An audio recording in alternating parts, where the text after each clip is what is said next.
Well, good evening. My name is Tony Brewer, and along with Kyle Kloss and Joan Hawkins, I'm a co-producer of the Writers Guild at Bloomington spoken word series, the virtual edition. We've been virtual for forever, it seems like, and we're going to continue being virtual for the foreseeable future. Um, we are sponsored in part by the Indiana Arts Commission, the Bloomington Arts Commission, and the Bloomington Urban Enterprise Association. The Writers Guild at Bloomington wishes to acknowledge and honor the indigenous communities native to this region and recognize that Indiana University and the city of Bloomington were built on indigenous homelands and resources. We recognize the Miami, Delaware, Potawatomi, and Shawnee people as past, present, and future caretakers of this land.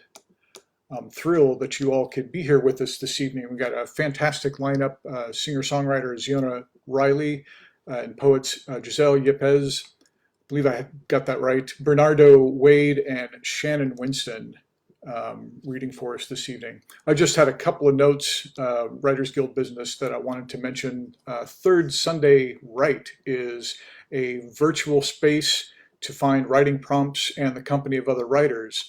Members visit a private Facebook page to respond to prompts that are posted monthly. You may then write and post anytime during the month and offer a response to the writing of others by sharing a readback line. That's a line from their piece in the comments.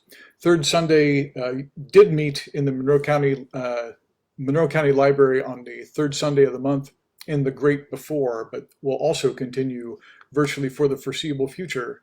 For more information or to join the group, contact Shauna Ritter at shauna747@gmail.com. Please include Third Sunday in your subject line.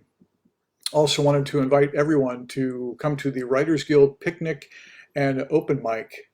This is a potluck affair on Sunday, July 31st from 1 to 4 p.m. at Olcott Park here in Bloomington. Please bring some sort of food item to share and bring something to read for the open mic. It's usually a really good one and one of the few things that we do out of doors. Speaking of out of doors, I'm thrilled to mention that the spoken word stage and poetry on demand booth will be back this year at the 4th Street Festival of the Arts and Crafts. We'll be back at our regular spot at the corner of 4th and Dunn Streets all day, both days, Labor Day weekend. That's Saturday, September 3rd and Sunday, September 4th. If you're interested in volunteering or if you want to either be a performer or be part of the Poetry on Demand booth, contact the Guild. And all of this info is available on our website, or by liking or following us on Twitter or Facebook. But you should definitely go to the website and sign up for our newsletter. The website is Writers Guild Bloomington, all one word, writersguildbloomington.com. Just give us your email address. We get a low traffic newsletter that Joan does a fantastic job of putting together. And it includes events that the Guild is working on and news of Guild members, as well as things that are happening, other things that are happening in the community that aren't specifically Guild events. And I think that is all I have to impart to you this evening. I'm excited to get to our features this evening. First up, we're going to have a music interlude with ZIONA RILEY. Musician Lou Turner has said ZIONA RILEY's songs are ephemeral yet rooted, echoing traditional folk and songwriter traditions at the same time as outsider spitfire lyricists like Michael Hurley, Connie Converse, or Dory Previn. Her songs are crafted with great depth and vulnerability, seemingly coming from the deepest corners of her experiences, and by doing so, reaching the universal. Please welcome ZIONA RILEY. Hello, hi. I'm so pleased to be here. Thanks for having me, Tony, and thanks for asking me to be a part of this Hironi. I apologize that the sound quality is coming through my cell phone speakers, so it's not the world's best sound, but we'll do our best. And because of that, I do want to impart to you the lyrics in the chat. I'm truly honored to be included in a Bloomington Writers Guild because I have so much respect for the writers of Bloomington, and I live in Nashville, Tennessee now, but I grew up in Bloomington, and poets like Hiromi Yoshida and Dennis Powell and Ian Girdley had a huge impact on my writing. So it's very exciting to be here. I'm just copying and pasting from my Word document this first song. It's called Post No Bills. Why won't it let me? Hold on. Okay. Copy. Paste. Well, turns out I'm not so savvy and I can't copy and paste into it. So we'll just go. All right, this is called Post No Bills.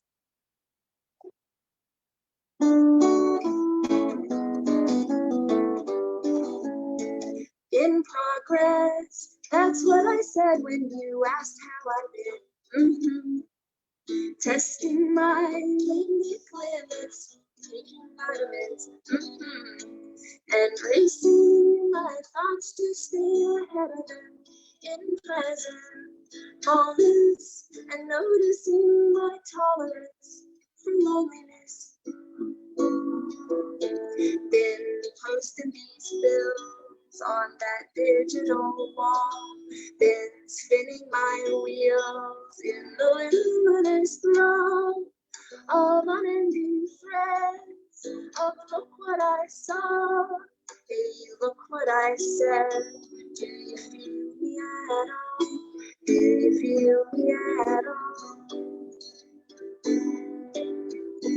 It's awful, holding at arm's length all my dear ones. In the palm of my hand, just like the man upstairs does. My walls built of thickly pasted layers of humanoid behaviors, and the woman upstairs refuses to be a savior.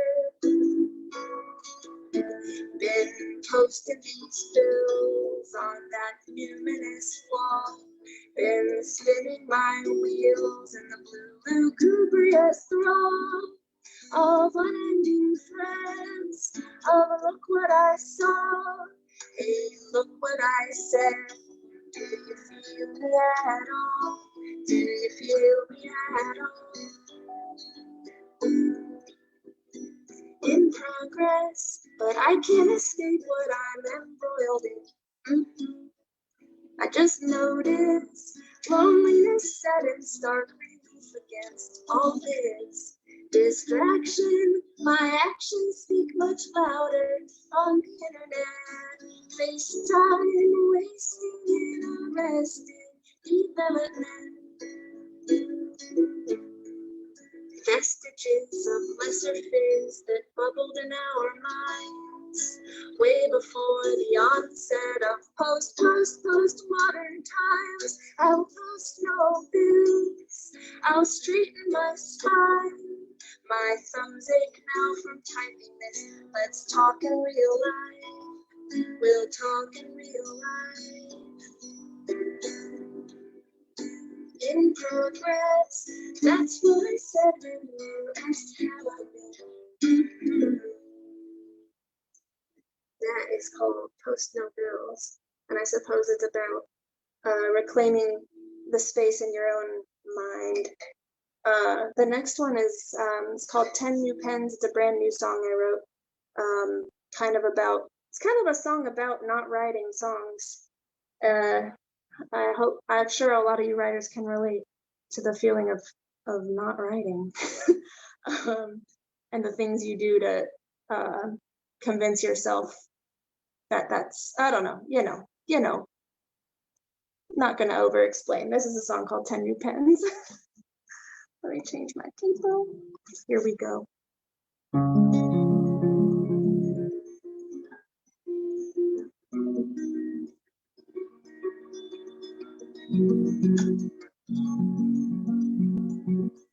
I bought myself 10 new pens, 10 new pens for writing again and sat on my hands.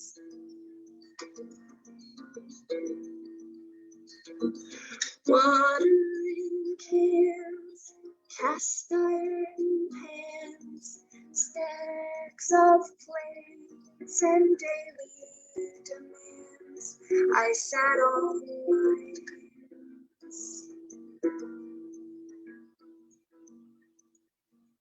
Pages like fallow, my diary spent from entries of kept appointments. I bought myself 100 stars, plastic stars that glow in the dark, and slept in the park. Pages like fallow, my diary spent from entries of kept appointments.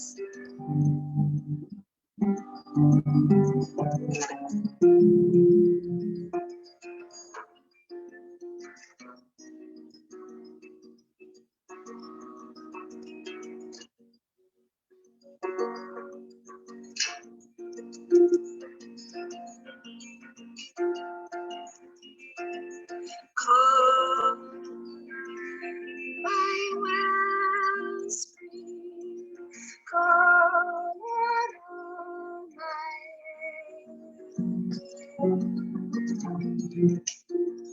disappointments. No missed appointments with them. My 10 new pens.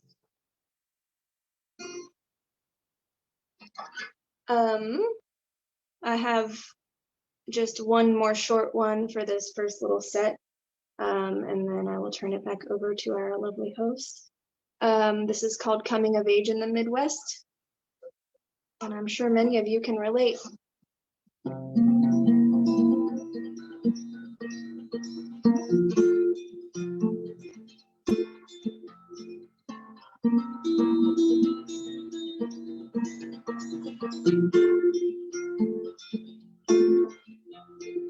36 packs of Nutri-Sweet, 36 packs of Splenda.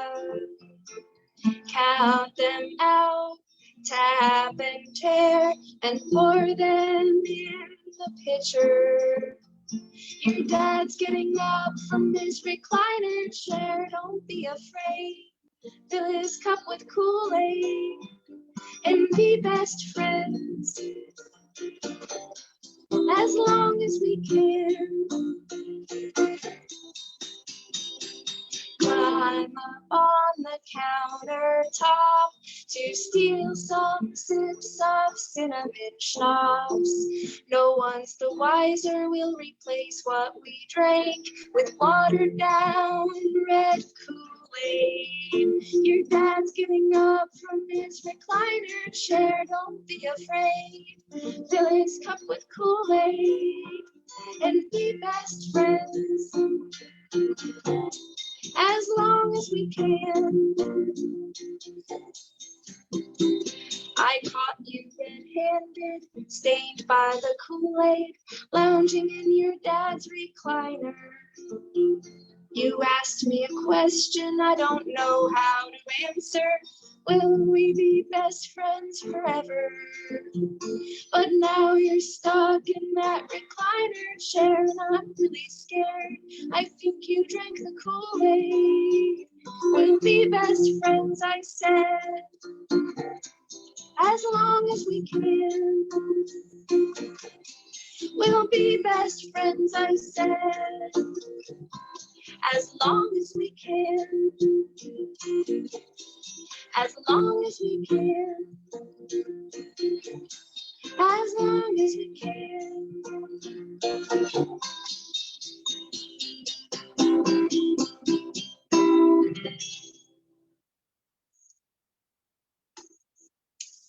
that's it for my first little set. Thank you so much for listening.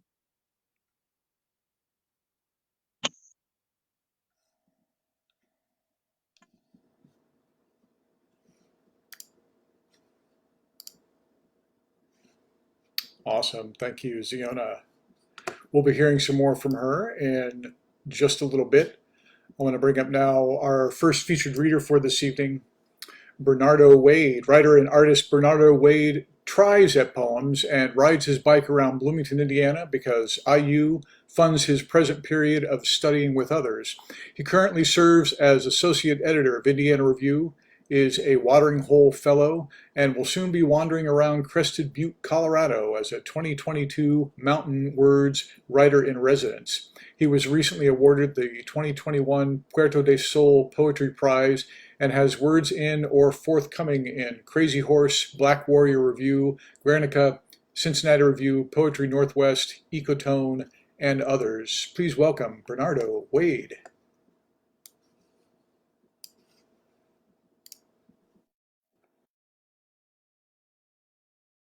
Right, hello. Thank you for having me.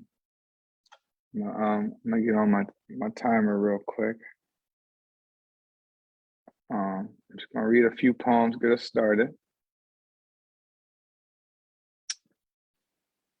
Okay, this poem is called Some Awful Word.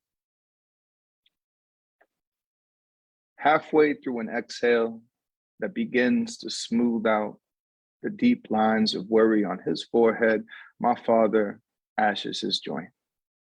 I don't feel nervous, but my left leg is restless again. He tells me, stop shaking. Thinks it makes me look soft, reveals to the world too much of me. On Sundays, here for the game means we study one another. I almost flinch when he mutters, motherfucker. After a field goal in the third quarter, he has a distant look that seems to focus out the window, but really, he's somewhere else. Me and Olin, we used to sell cold drinks and shit for the Saints games, you know, when they was at Tulane Stadium. No nets behind the goal, and after the kicks, people be fighting over the ball. One time, after an extra point, Olin jumped all the way up and snatched that ball like a god, smiling all the way down. But them, they took that ball. They was men. He says, we was just boys. Then he gets up, throws his right fist in the air and cheers. Mahomes scores a miracle touchdown. And I noticed my left leg going again. Since I was a child, he's taught me to pull for the black quarterback because, like us, he's not supposed to win. Not without a smile or without a God's help. He can't stand it when they say, thank you. And the commentators call them some awful word, like humble. A code for a Negro they can feel safe around, one they might take from again. He turns off the post game, sparing us Mahomes' humble testimony, tells me again to stop shaking my leg. I thank him, not for being a man I don't feel safe around, but for remembering the child who never heard, you're welcome. All right. So we're gonna do some New Orleans stuff, I guess, to start. This is called This Shit Is Not Interesting. Sometimes when it's this dark, I light matches and let them burn the tips of my fingers while I watch the flame. This is what I know about memory. It flickers when it feels like it. I've tried to forget that bare knuckle night I left work, thanking Nick for the quality of his daiquiris. He had a toothy smile. He's gone now. A story for another night. Though I should have stayed for one more drink, I went to meet Slim before the achy chills started from my neck down to my feet. Here, I'd like to remind you of the time Richard Pryor lights a match. You know, at the end of Live on the Sunset Strip, he says, what is that? Richard Pryor running down the street. And just like that, we're taught to admire a man's defeat. People will ask their boogeyman to step into the light, laugh at the first stone thrown, paying for a seat. This shit is not interesting to the ones who know. Off stage, Pryor danced on the teeth of his deceits, slipping into spells of God. Please help. And I, who disappeared that week, got her text and flew across town because I knew this time she was serious. She'd thrown my shit behind the dumpster, a place I won't soon forget. Hold on. Let's say a prayer for the brothers who don't make it. God bless those whose hot blood knows a blue light knifes through the night. Amen to these men who bare teeth that life. Thus, when I turned down the one way on Durgeois Street, the same street 9 years later, I mourned a beloved killed by a drunk driver, a driver who could have been me. I saw those cops and I thought run, but then thought gun. So instead, I pulled over, thinking I'm in for it, all right. Knew it was my turn to boogeyman into the light. So I lifted my hands just right, spreading my fingers so wide you might have thought I was a flame. I imagined the match prior lights for the crowd. Its sulfur smelled like good night. When I heard 12 close the door, I felt the weight of Slim's package, enough for a bid, wedged in my waistband, hidden unlike the belongings I'd never see again. Then he said, move and you're done. Before I blinked, the click of cuffs snapped against my wrist. He pulled my shirt just so, and I felt the waistband flick. Fuck fell from my lips as I watched a little bag of powder drift between me and the 12 with fire. When he smiled, I heard a round of applause. Pryor holds the match, and I swear I see him flinch. I wasn't surprised when I saw resisting arrest on those multicolored sheets. Ain't but a few hours of peacocking before I felt that familiar ache. Cold sweats, jonesing, a yearn for death filled my stomach as I crouched down near a man who, after 30 minutes of complaining about his baby mama's expired tags, noticed the animal writhing. I lie so childlike I can almost taste my mother's gumbo on Christmas Day, and how a soft blanket might feel against my skin. I know, this shit is not interesting unless you know the warmth that comes when a stranger takes his coat and covers your body on a jailhouse floor. All right, that's my time for now. Thank you.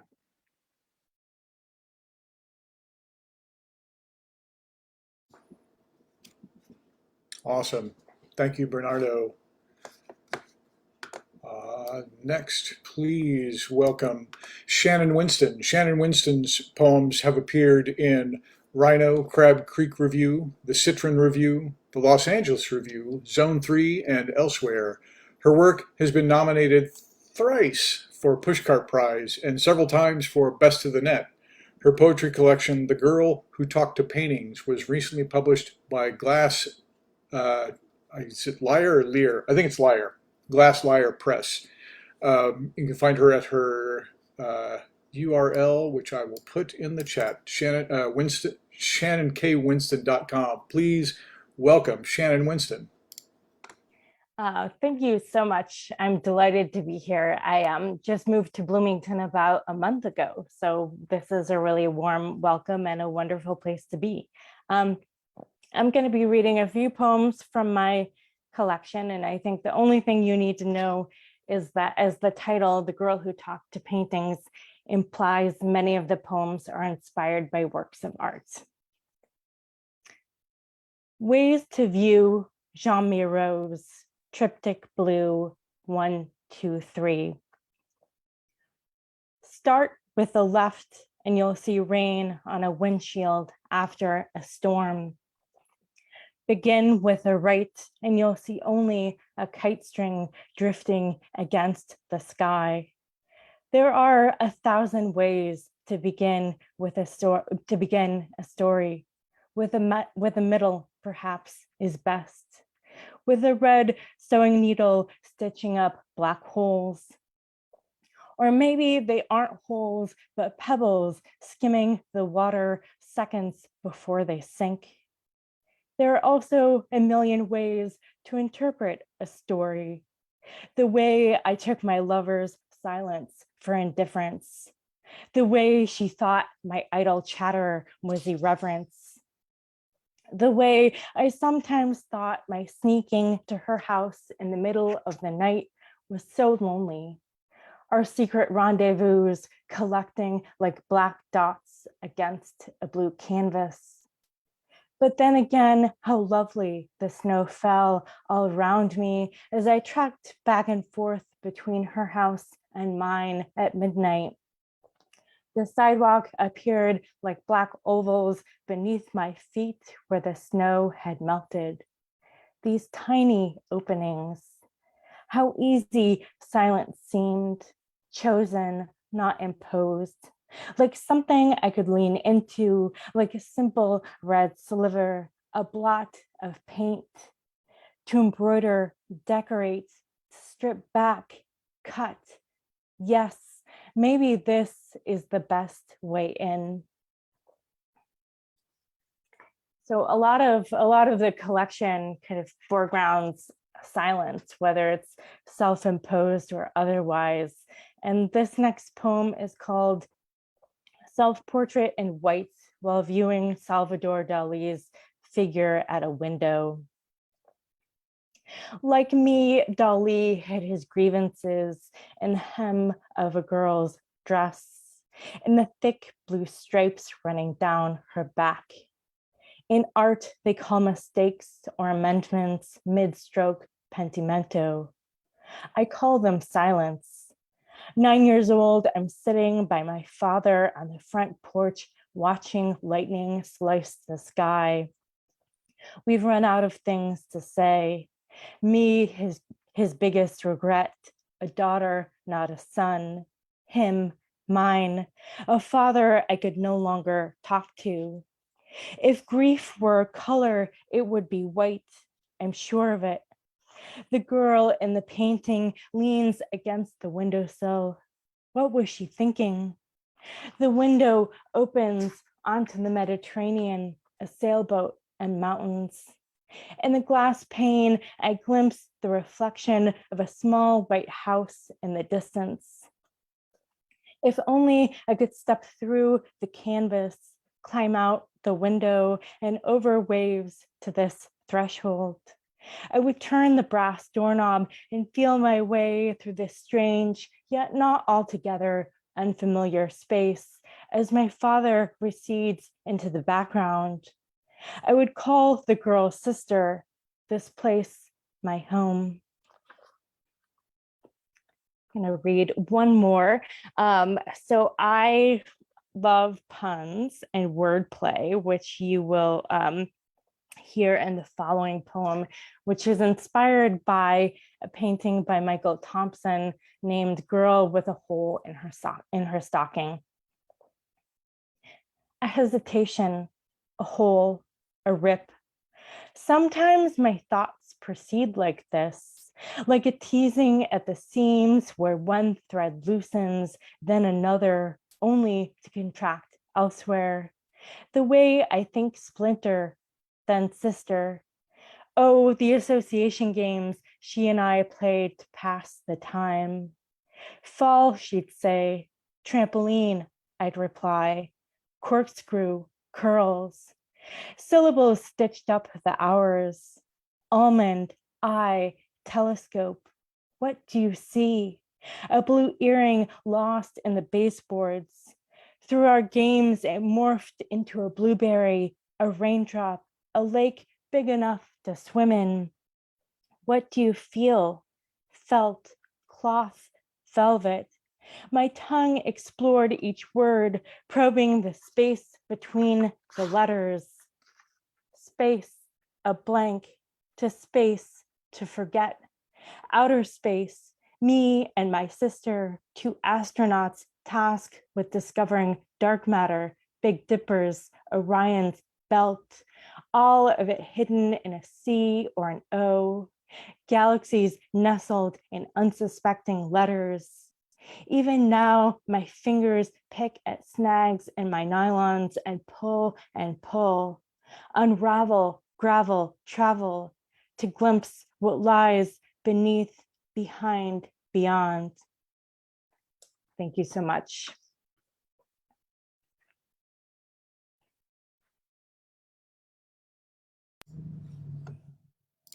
Wonderful. Excuse me. Thank you, Shannon. Thanks so much. Those are really great. Our final reader in this first set, Giselle Yepes, is a 23-year-old Puerto Rican and Colombian storyteller from the Bronx. They are currently an MFA candidate in poetry at Indiana University, where they have received the Bertolt Cleaver Award, Cleaver Poetry Prize, and the Guy Lemon Award in Public Writing. Giselle's Not an Ode to April 22nd, 2019, won Missouri Review's 2021 Poem of the Year. Their work has also appeared in Gulf Coast, the Academy of American Poets, and Voicemail Poems. Giselle holds a BA from Wesleyan University, where they earned the Winchester Fellowship, the Sophie and Anne Reed Prize, and the award for Connecticut Poetry Laureate. They are an alumnus of the Tin House Writers Workshop and the Juniper Summer Writing Institute. Please welcome Giselle Yepes. Hello, thank you all for being here. I'm gonna read 3 poems for this section. I dream a future that knows the violence of mommy's hands. After I write, I've lived most of my life loving my mother, terrified she won't love me back if she sees me fully. I write this after a dream where she says she hates what she sees. When she looks at me, pierced or pressed, maybe I am becoming a mirror of my father or her fears. Maybe she knows this world wants me, not alive. This dream is not mine. It takes me 16 hours to call. It is not hers either. In the dream, she discussed me into someone else. Funny how close that is to disguise. I fight, I sob, I claw my own skin with my nails sharp like I've lived being a weapon. In case my mother returns to her hands trying to not alive me, by which I mean mommy has beat my ass for loving a woman so much. I pressed her to my skin, wept, I love you. Mommy is on the phone now. Says te adoro. I believe her. Says it was never a problem. Says she will always love me. Like this, I see, as if there is salt on her tongue, dancing in water, trying to cure what is inflamed. I want to ask mommy if she remembers her hands after. I loved a friend who loved a friend who looked like us, but I do not.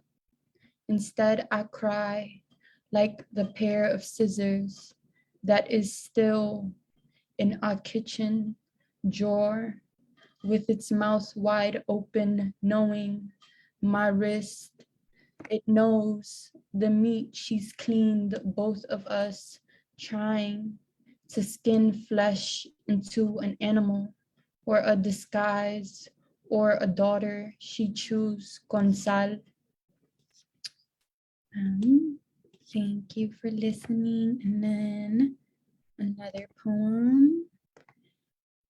On New Year's Eve, we watch the clock tick like we're losing our mother again.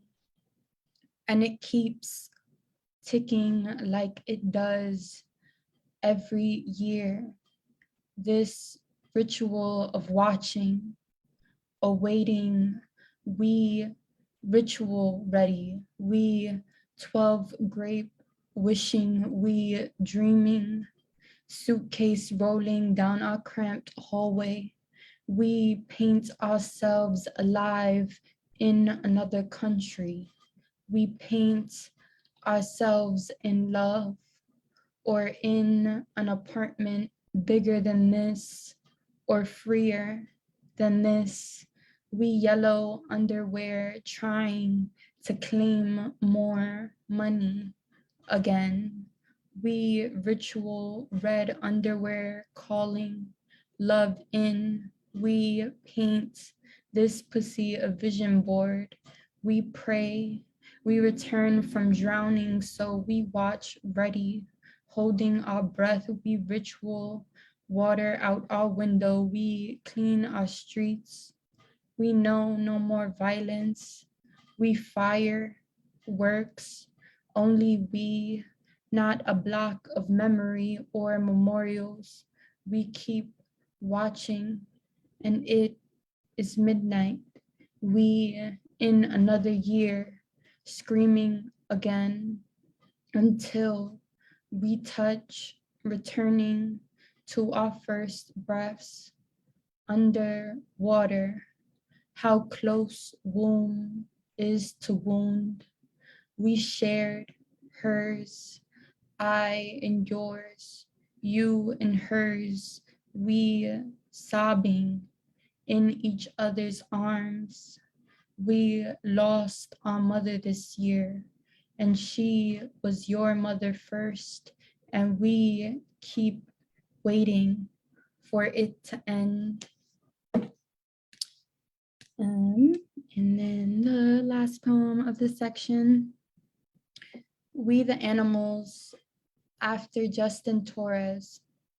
We the animals, we the hunger before our last egg yellows the rice.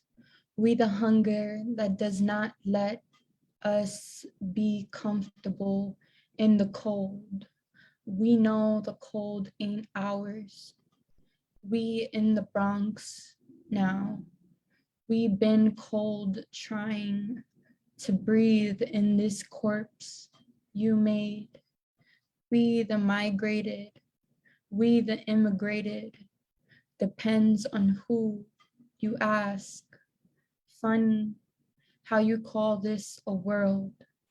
Your bones trying to make structure like you aren't already rotting. Oh, we remember ourselves hot.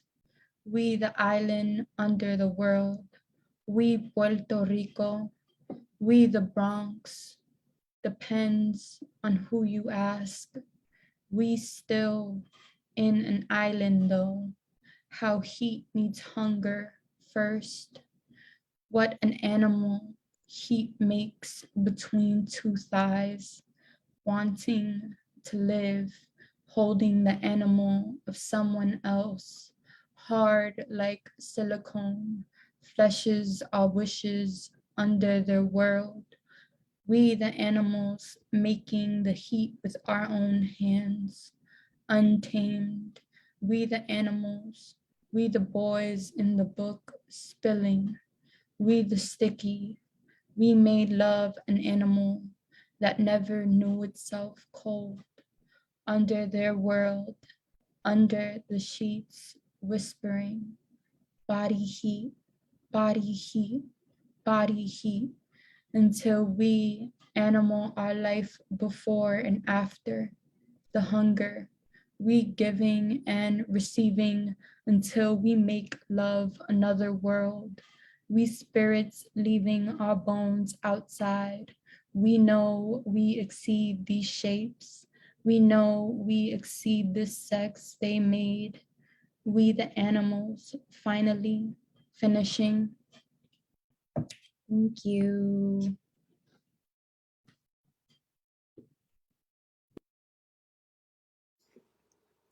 Thanks, Giselle.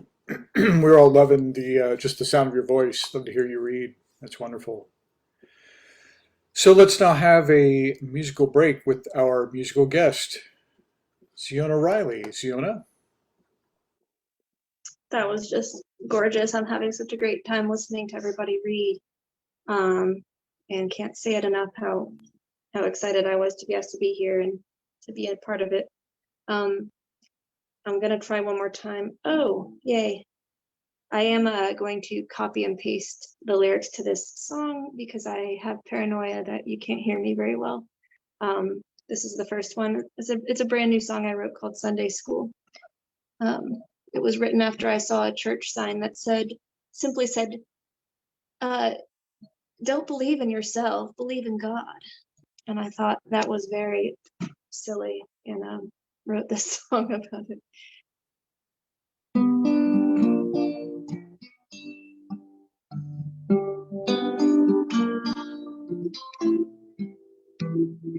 People, steeple, church made of my two hands. Don't say much and speak in tongues that only God will understand. Where you learn your way, your turn, and trust in His holy plan. Don't believe in yourself. Don't believe in yourself. Don't believe in yourself.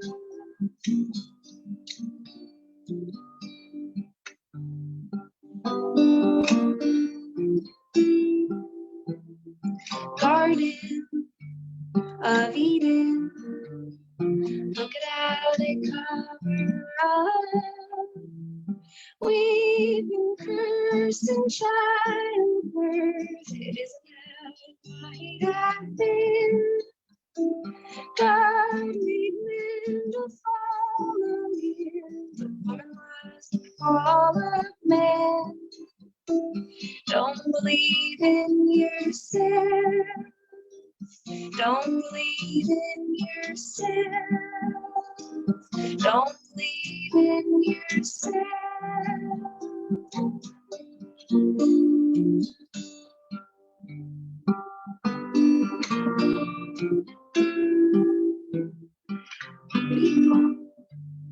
Steeple, church late nights and hands. Don't say much and speak in tongues that only God will understand. Where you learn to wait your turn and trust in His holy plan. Don't believe in yourself. Don't believe in yourself. Don't believe in yourself.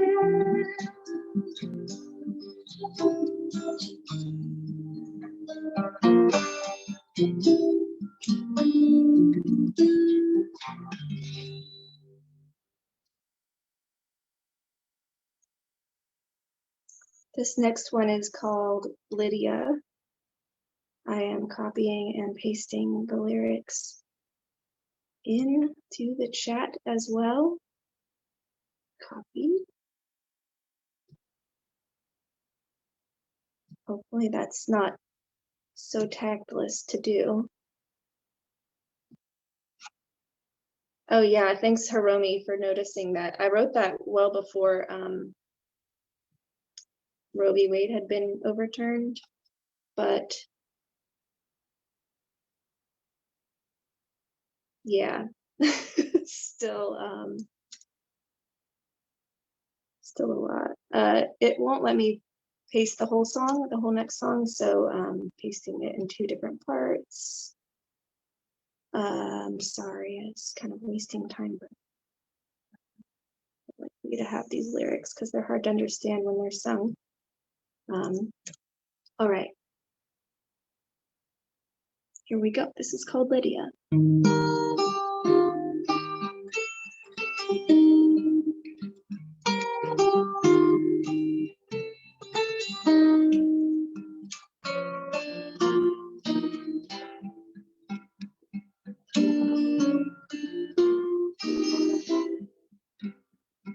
an indigo blue bunting bird just cracked his skull on our sliding glass door on the lawn, all frozen in its pained eyes through stained glass windows is Lydia with the jack in the pulpit. He had his eye on you.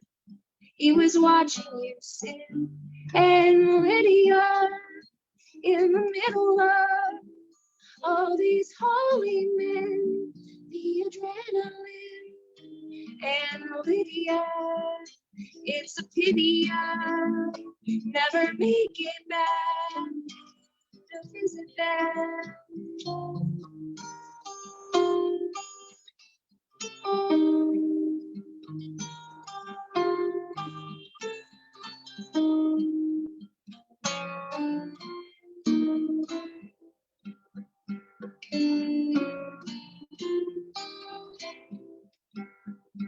Holy men, write holy book reports in your living room, painted indigo blue.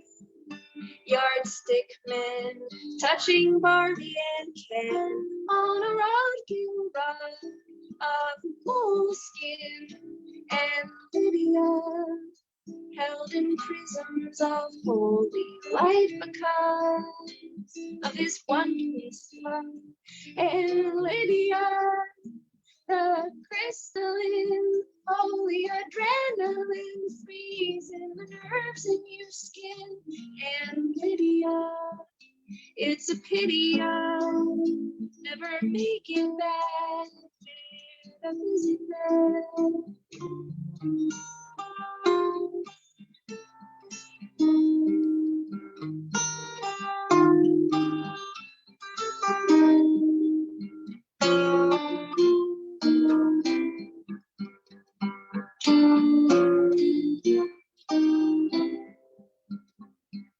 The endocrine tattoo I've seen, stained glass on your thigh, the prismless light, mixing up fade with your palette knife hate, making painterly marks on your skin in the dark. And Lydia, the jack in the pulpit, he had his eye on you. You were making him sin, and Lydia in Sin City, but the pulpit, the culprit still boils your blood. And Lydia, you're so pretty, it's just such a shame you don't come back to visit us.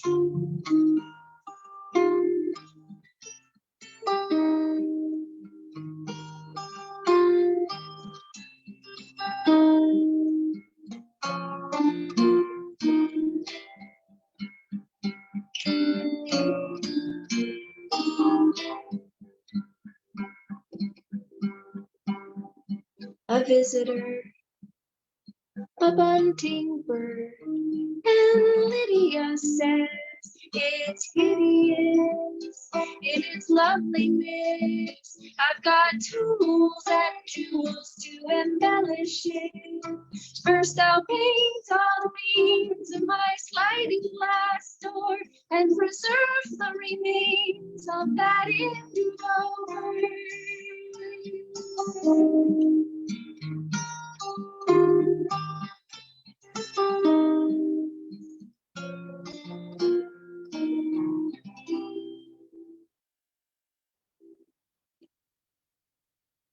The next song I'm going to play is the last one for this set of music.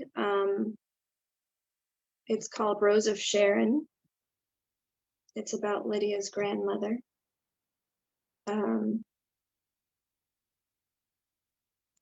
It's about a woman, actually, that I used to do cognitive supervision for her and her husband. They had dementia, and they were super sweet. And she was a naturalist before her dementia onset, and a herpetologist, and she would cultivate her lawn by helping all of the wild things in it grow. And then the people would have to mow it, and that would always upset her. And she was just a very sweet lady, and this is kind of a song for her called Rose of Sharon. And,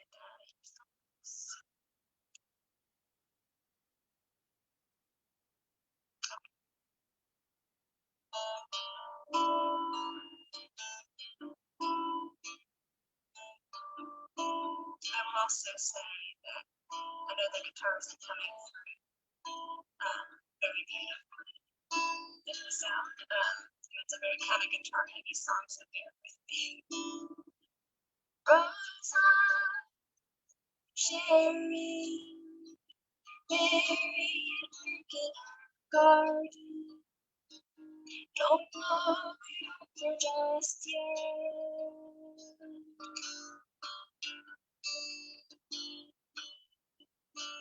Whiskers, scissors, saving the native invaders. Don't blow it over just yet.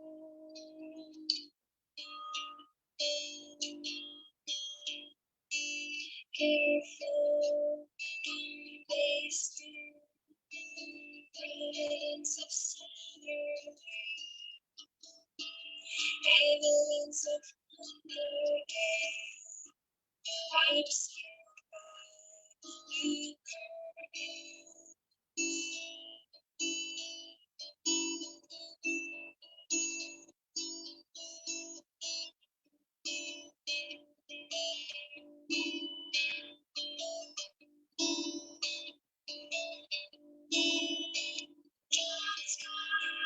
For the sake of mine, those plains of the rivers beside me, you're just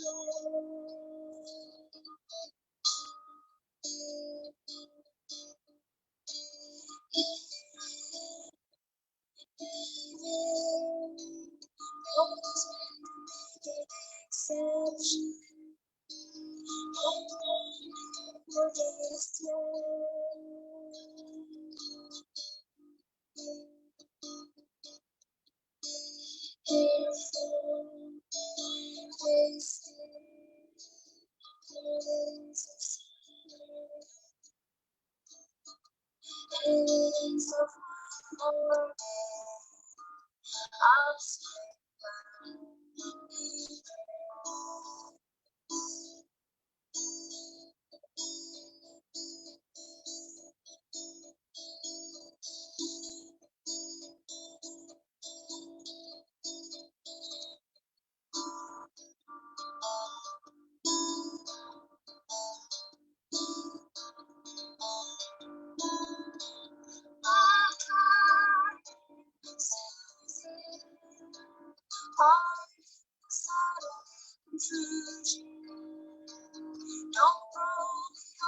just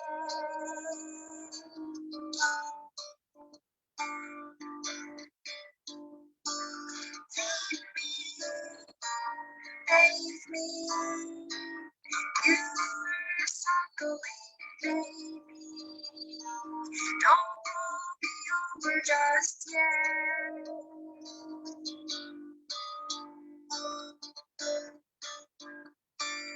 Careful, don't waste it. Providence of summer, evidence of one more day. Obscured by new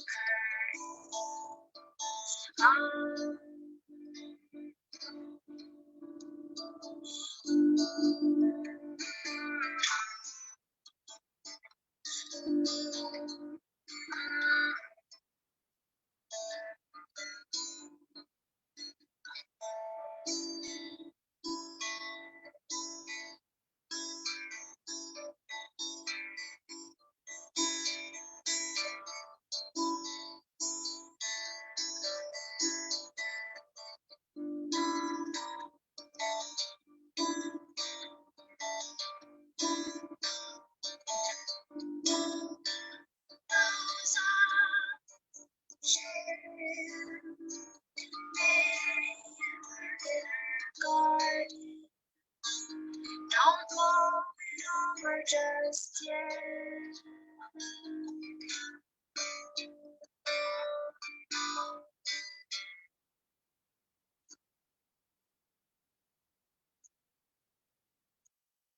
That's all I've got for this.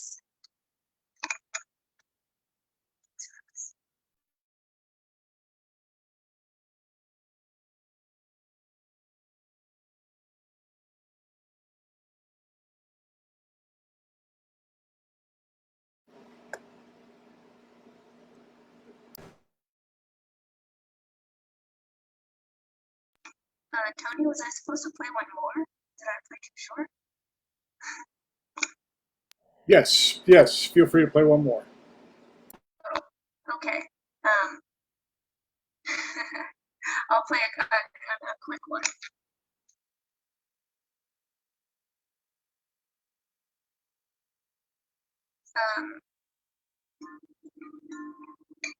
This is called Kerfuffle. I don't have the lyrics right now.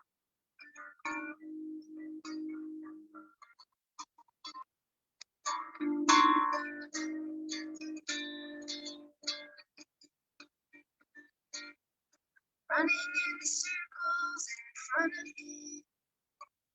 You got a lot of nerve making fun of me. I care too much when no one else cares at all. Who wants to fight in the front lines, waiting for your soup in the kitchen line? Who cares at all when no one else cares that much? Well, we don't have time to bury our minds for meaningless, trivial kerfuffles. Meanwhile, there's not trumpet roads being built, and our song get lost in the shuffle, like shiitakes mixed in with truffles.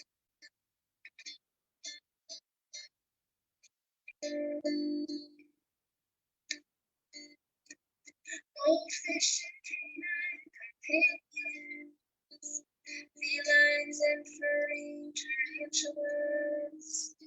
Let's not forget who's a friend, who's a pet. Sometimes our friends become enemies. Guess you forgot the utilities. Let's not forget how we and we don't have time to bury our minds in your meaningless, trivial kerfuffle. Meanwhile, the sign European towns appear and American bird songs get humanity winning each scuffle.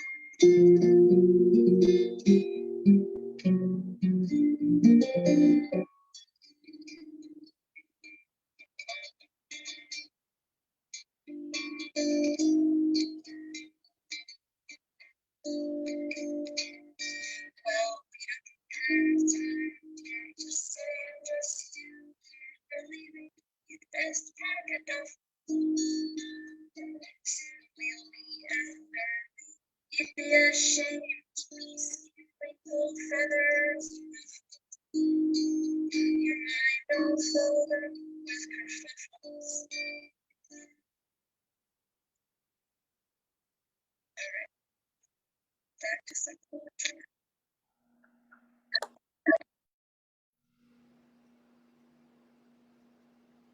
Awesome.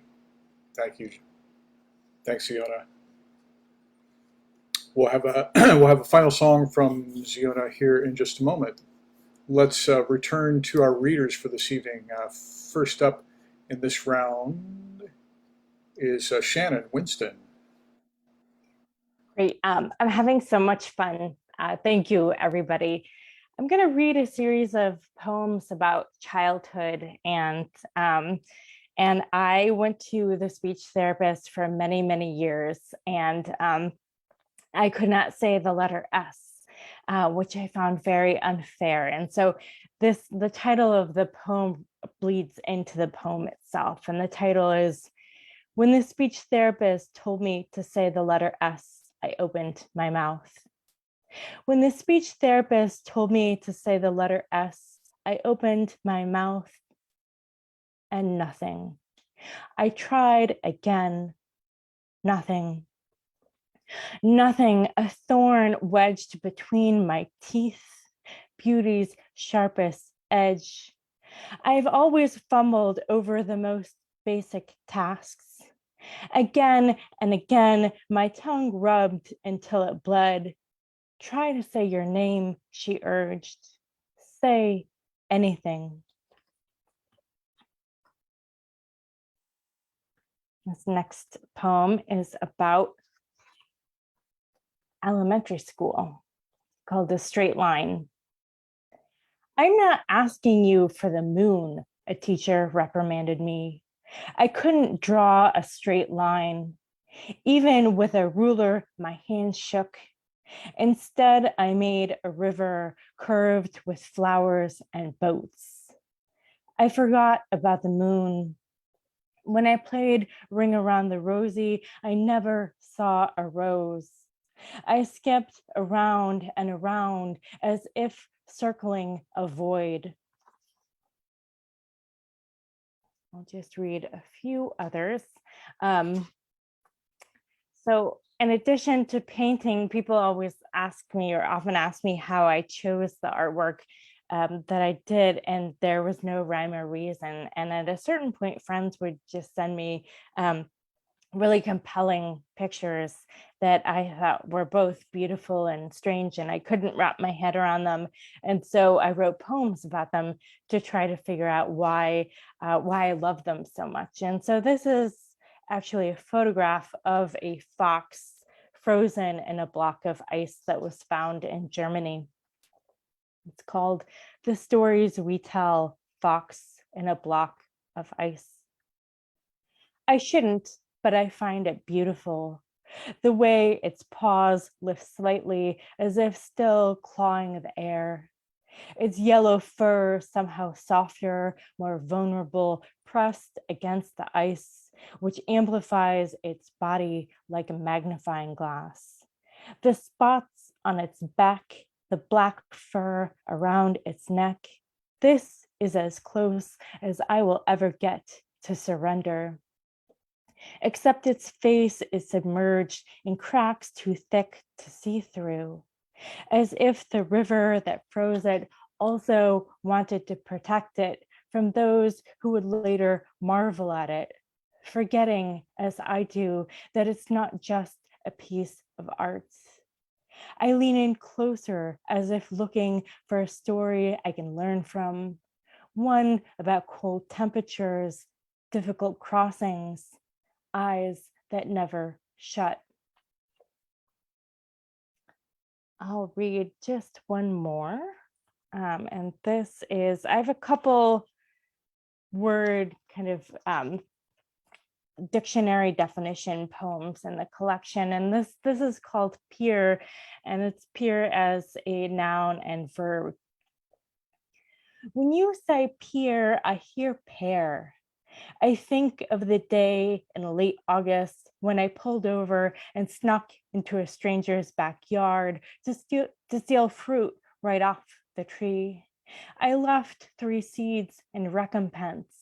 Somehow the trade seemed equivalent. The way I substitute an A for an E or an I, peer, pair, pair. The way I rearrange a phrase until it becomes another. Read paper, appear dear. Things work this way too. An almond, a pendant, blue canvas, a strip of sea, a hand, the state of Michigan. Appear dear. Your face too reminds me of someone I once loved. Please understand then why I call you by a different name. Thank you.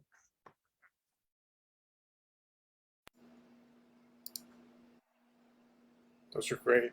Thank you, Shannon. Next, we will hear from Giselle Yepes.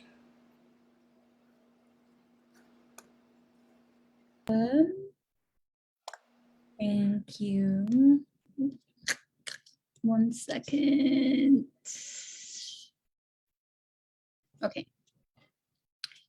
On ritual washing. R's and W's, anyways. On ritual washing, and then there's a footnote. Ritual washing often occurs when beloveds or funeral directors wash and dress a deceased person. It is often seen as an act towards purification. Here, ritual washing occurs too for a grieving person being eaten alive and washed still. Our apartment waits on the 3rd floor like an uphill cemetery. Mommy needs to walk up to rest her bodies. She lives among the dying, and she is grieving. The elevator stops working so that she must walk upstairs drunk in grief. Before this, she leaves our dead to celebrate her sister's life. Titi is 52 now, 30 years older than her son was when he died. She carries coffins in her chest. The coffin keeps growing. Mommy returns home to grieve, to her youngest daughter. She's a monster only tequila can make. She wails remembering their mother. The coffin she carries cannot be closed or left home. Grief unbearable like an open casket. She buries herself next to her mother alive. Her daughter undresses her. She retches roses on their casket. Her daughter bathes her. Her daughter is 19. She wails wet with grief she won't remember in the morning. Mami, perdóname. Mommy is talking to the dead. Or maybe she is talking to her daughter, who sobs after she sleeps washed. And then I'll read another poem. On wanting our mothers fed, you asked for kiwi before you died. In our kitchen, kiwi is pronounced like a Puerto Rican grandmother singing. Kiwi ends the way coqui ends, and that I will not teach. You died without eating your desire. Mommy wails in the kitchen, this a site of all memory, like it is an altar. Mommy, the daughter you asked to bring you kiwi, she keeps seeing your flesh desire buried. I know you're still here, that you still want kiwi sang like a song, that you still want your desire eaten. I go looking for your desire, even when your desire ain't in season. It is January, 9 months since we held you flesh filled of song, of breath, and I'm in the supermarket searching for a mirror of your want. I find brown fur waiting to be opened at our altar, like 2 palms receiving a blessing. So tonight I pray and I nourish you and I sob. I release this guilt. Wela, you never let us go hungry. We will feed you even now. Eat, Wela, we want you fed. Thank you.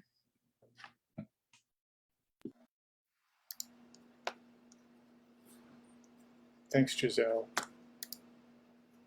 Let us move now to Bernardo Wade. Bernardo, are you there? Yeah, I'm ready. I'm ready. I'm gonna read some shorter joints this time. This first one is called "The Angel of Farewell," after John Keane. I wake to winter's reply. In mid-gate, the snow, as it falls, shapes this silence, and I'm afraid. Again. Of today, the angel grinds her teeth on empty bottles, covering the dead grass, shimmering the earth with what I can't say. We were young and newly naked, mangled in precarity. That Paris room reeked of love like spring dew. So I wrote a poem about the eagerness of May, an elegy for naivety, now tucked away. Remember, I used words like perfect and fate. Yet it's here. I lie next to you, tracing the words, I'm sorry, over your lips, listening to a stack of plates tremble inside your breath. Each morning, the sun rises in my mistakes.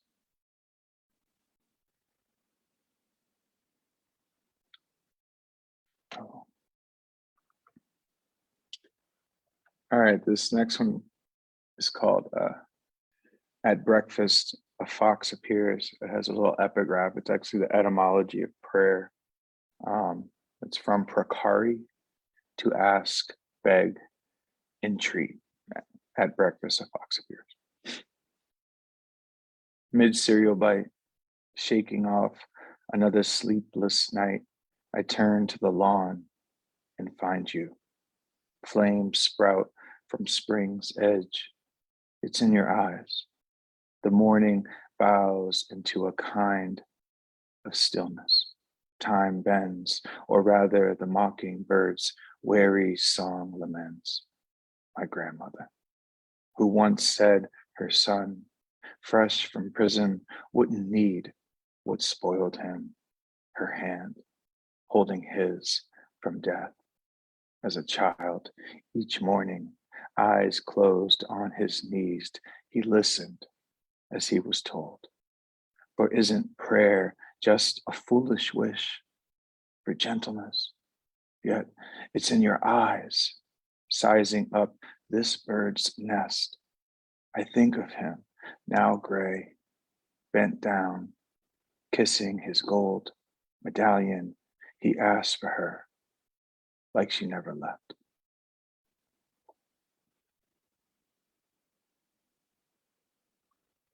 All right, we're going to stay on the subject of the dad. This poem's called In the Wake of Ida.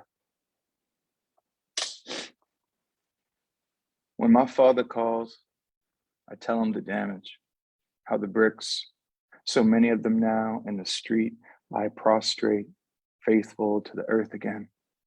How Ida darkened the sky, throwing light at our feet like doubloons, until she swept the city beneath her eye, trapping us, like the tree limb that fell through the window into the kitchen. He pines. I know he'll take this as a sign. Now in LA, he says, look at God, like a man spared. I want to say, look, you are gray. The world is drowning, and I am afraid. Can't you see these ruins, your mistakes?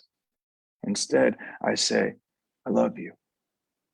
And notice the dawn's first light breaks, rising in such innocence. This is the real madness with a hurricane. The next day, the sun comes out like a parent, like nothing ever happened.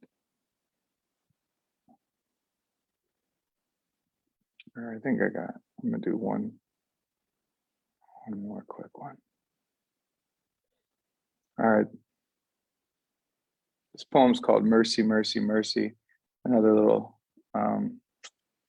epigraph. Sometimes we're not prepared for adversity. Cannonball Adderley, it's after his song. Before the bar stool, toes dangled with sweet inhibition. Don't mind me. Blow the dust off the seat. Look how the roof leaks moonlight, how flowers sprout from the mouth when you speak. It'll teach you to choke down beauty and be discreet. Don't tell mama, says Judas, sucking ice. He laughs when the cat walks his horn back. To forgive is to retreat. He's got a god up his sleeve. The blood of 1,000 juke joints flow into one glass and he swallows it neat. Don't believe his rumors. This is how the missionary lost his religion. A cannonball fell out the rock bottom sky. When it landed, the night knelt. And from its knees, it said, mercy, mercy, mercy. Thank you. That's awesome. Thanks, Bernardo. That's wonderful. So we're now going to have what we call a lightning round. We're going to have a final poem from each of our poets, and they're just going to go in rapid succession. And it will be Giselle, excuse me, it'll go Giselle, and then Bernardo, and then Shannon will finish up the evening. And then we'll come back and have a song from ZIONA. So first up, Giselle.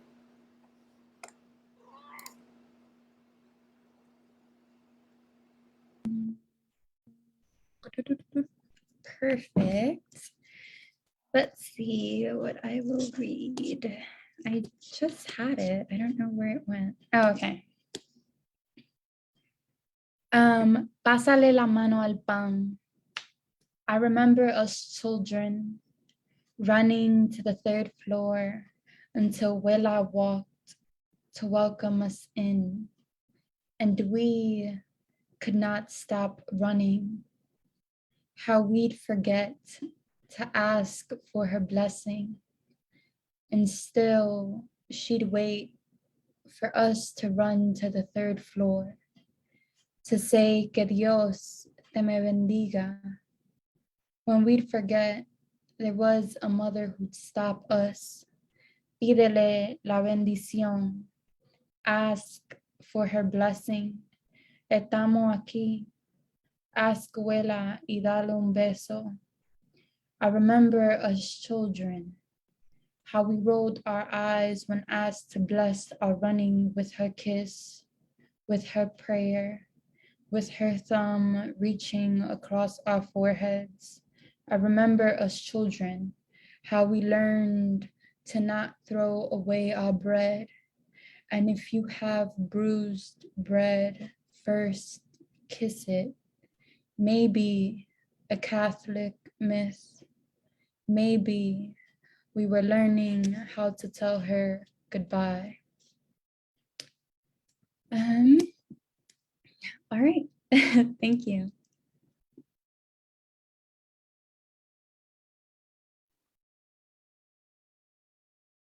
All right. My turn, right? All right.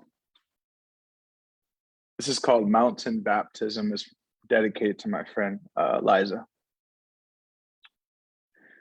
You led me to a wood so slick with mud. I didn't make it 100 feet before you noticed my face twist toward my Nike dunks. Then, like a mother might nudge a child into a school's gate, I felt you, oh so gently, touch me on the meat of my left arm, right above the elbow, not saying a word, which was probably smart, as I'm known to argue about the gall of white folks leading other folk on adventures their Black friends might suck their teeth at, might say something like could never, or more specifically, as one of my friends actually did, responding to a pic from this very trip, said, your white side is showing.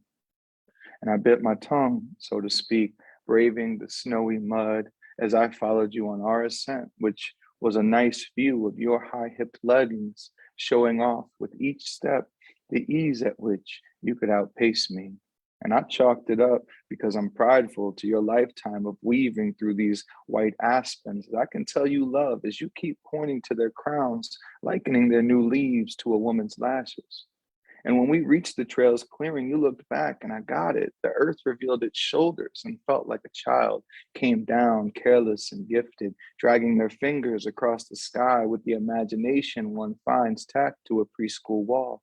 While the sun soaked our limbs, I, still cautious, wonder why you turned down what I would never consider a trail, but I followed, trying to be peaceful, trying to forget about the boys you jokingly called Hitler Youth as they tailed our car with their dog and four-wheeler down a road named Oh Be Joyful. And I could hardly catch my breath. Thankful you stopped next to a river that had a lot to say. Its current, a roaring contralto, reminded me of the bridge from Mahalia Jackson's rendition of How I Got Over, with the occasional branch snapping like a hand clap from a Baptist choir. And I asked you, as you took off your shoes and socks, if you're getting in, imagining how, if that current took you away, I can't save you, and how I'd have much to explain to whatever authority questioned me about foul play. But you assured me you'd be okay. You'd done this before. You called it a mountain baptism, slowly slipping your feet in the water, and patiently I sat like a father, worried his daughter messed around and joined a cult, paying homage to some snow god that promises an abundance of fresh powder, knowing for some this means cocaine, though for you it means winter's been fruitful, but we're on the backside of May, so that water you're in was just snow minutes ago, and you gave me a look that somehow seduced me to bare feet. Before I knew it, my toes were in, and you're filming me saying, oh my God, that's miserable. And nonetheless, you're impressed more with yourself for getting this Southern boy's feet wet. All right, thank you.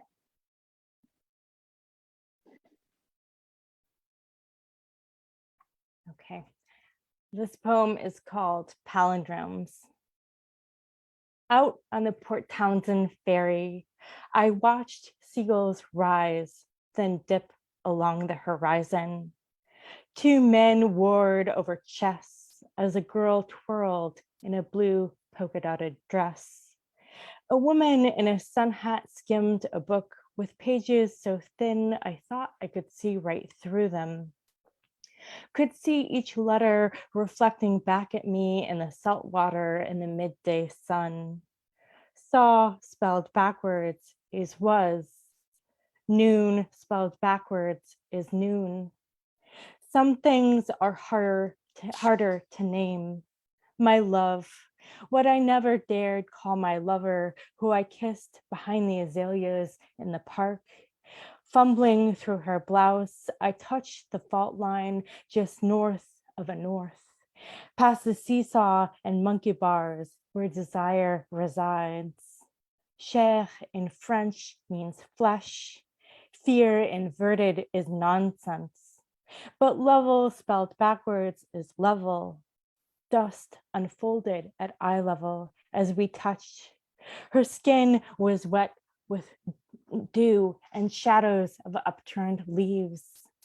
Boat-shaped, they slid over us, casting silhouettes in the tenderest spot between joint, muscle, bone. Reprise again, une reprise, amend. Again and again, our hands searched out loss and gave it sails, then watched it drift from view. Thank you.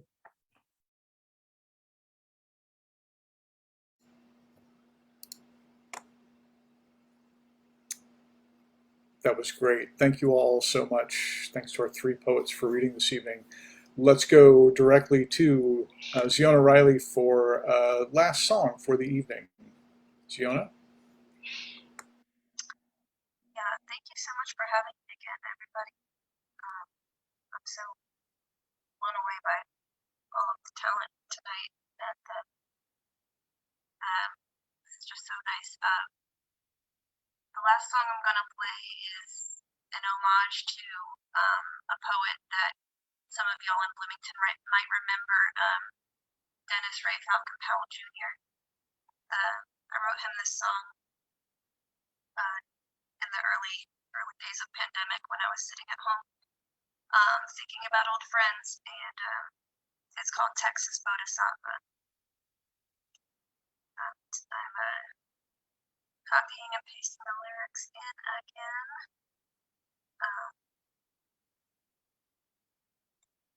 And I'm also, again, this is one of those songs that I feel like it's kind of hard to,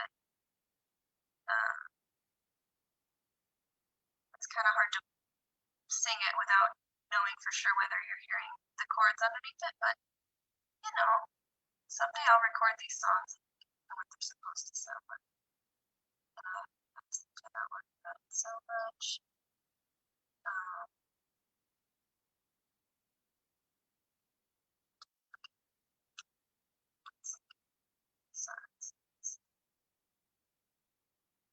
So much fun.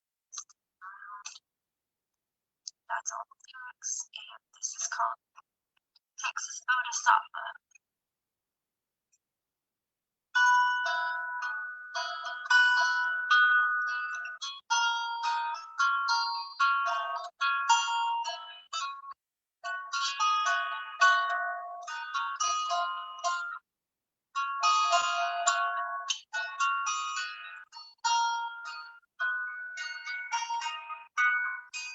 Texas Bodhisattva,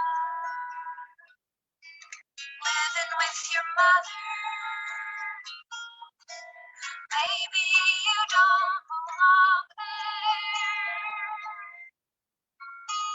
But what if you do, and Texas needs you? Think of California. Think of Indiana. Whose bowl do you belong to?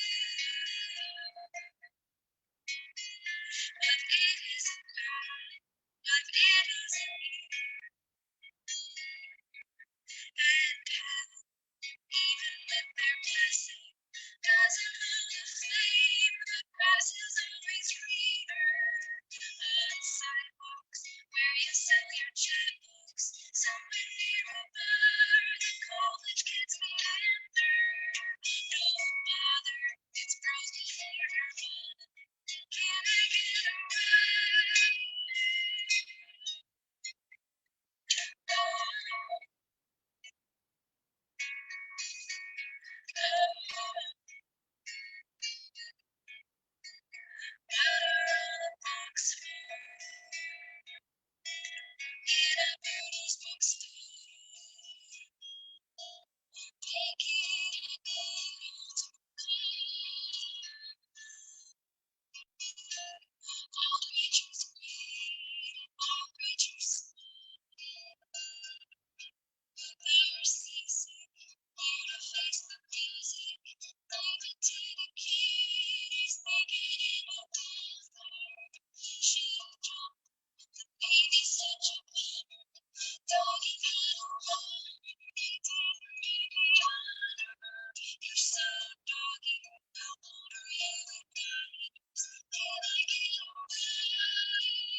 Doggone college alcoholics, buying lemons all with their problems to relate to. Whoa, mama, it's bros before Nirvana. When did you decide Texas couldn't get you? Shit jumper, tether to the bumper. Can I get a ride? All creatures great. Come as you are. all creatures small, getting caught. Oh.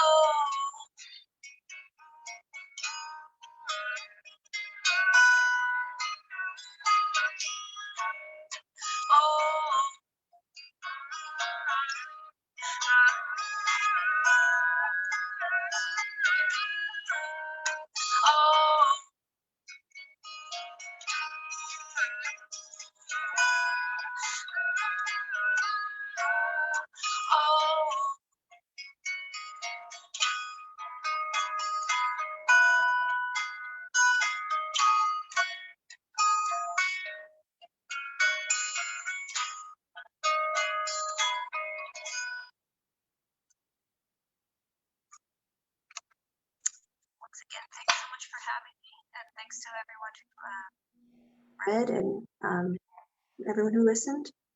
And yeah, signing off. I'll be sticking around to chat. Thanks so much, Ziona. That was really wonderful. That last song was really great. I've fond memories of Dennis myself, and we're actually going to host Ian Girdley next month. He's going to be one of our featured poets. So thanks for that. Glad to have you back, kind of in the Bloomington community briefly. Folks, that's going to do it. Thanks so much to our featured readers this evening, Giselle Yepes, Bernardo Wade, and Shannon Winston, and of course our musical guest, ZIONA RILEY. I also wanted to thank Hiromi Yoshida and Lisa Kwong for helping us put this one together. This, like I think Lisa posted in the chat, this was a Go MFA program. This was a MFA heavy program tonight. Thanks, at least in part, to Lisa and to Hiromi for helping us find folks for the series. Also want to thank, as always, my co-producers, Joan Hawkins and Kyle Kloss. Joan actually had a note that she wanted to give before we sign off completely. Joan? I think you're muted. Yeah, thank you. This was a wonderful, wonderful program tonight. So I wrote this in the chat earlier. One of the reading series that the Writers Guild of Bloomington sponsors every month is what we call the Last Sunday Poetry Series. And so the last Sunday of every month, there's about an hour program. It's been taking place over at the Monroe County Convention Center. And usually it's 2 featured readers and then an open mic. And the woman who has been coordinating it for many, many years just has decided she would like to pass the baton on to somebody else. And so we're looking for somebody who can, I mean, you're really free to do with this series what you want. So if you wanted to tie it to something like the Indiana Review, you could. I know that Patsy was particularly interested in getting some younger poets involved. I'm putting her email in the chat again, patsyron@att.net. If you think you might be interested, or if you have questions, please reach out to her. And as I said, right now it's on Sundays from 11 to 12, but you know, the time is negotiable, as is the place. I certainly, Morgenstern's is very interested in having readings. I've been doing the first Sunday prose series at Morgenstern's. And so that would be an option if you didn't want to stick with the 11 to 12 time slot that the convention center wants us to use. You could switch to later in the afternoon and move it to the bookstore. Anyway, it's a long riff. But we have a series that is in need of a coordinator. Doesn't have to be a single person. It could be shared by a couple of people. But if you're interested at all, please reach out to Patsy Ron, pron@att.net. Thank you very much. Awesome. Thank you, Joan. And thanks to Patsy for holding down the fort with that series for, it's been a long time. It's been many years. I think it's almost 10 years that she's been doing that series. It's one of the first ones that the Writers Guild produced. So I think that is it. And I want to thank everyone once again for joining us this evening. And we'll be right back here on the first Wednesday of next month, which is Wednesday, August 3rd. And the lineup is still taking shape, but we're definitely going to bring you Ian Uriel Girdley, who's a local poet, and Steve Deutsch, poet from New York, with others TBA. So thank you once again for being here, and good night. Yeah.